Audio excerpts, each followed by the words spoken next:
All right, guys, Delicious 21. What you see here today is all the items that I'm going to be using to build Alexa a custom snorkel intake, not a cold air intake. Alexa already has a cold air intake, but this is going to be her snorkel intake setup for off roads. Snorkel intake setup is a intake setup that's higher, so that when you drive through deep water crossings, you won't suck in air. I'm sorry, you won't suck in water into the engine and hydrolock the engine and permanently damage it internally. And this is what I'm going to be using to build it. I didn't want something basic, didn't want the traditional old school snorkel setup like people use from the XJ generation Jeep Cherokees. Don't get me wrong, they look nice, like the one that John from the MDX group has on his MDX.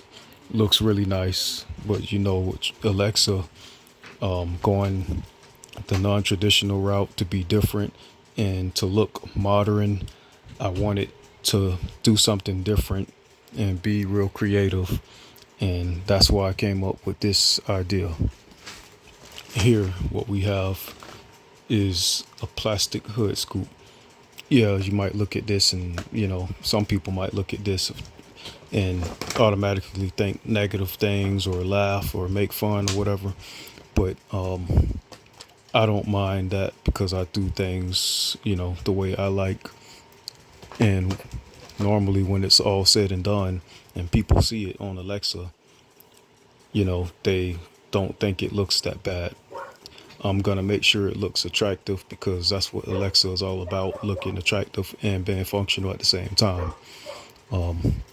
So we're going to put about a 3-inch hole in the hood, and we're going to run, I'm probably going to run one of these from under through that hole and have it under the scoop hood. The purpose of the scoop hood is to make sure that when it rains, the rain doesn't fall directly into the intake.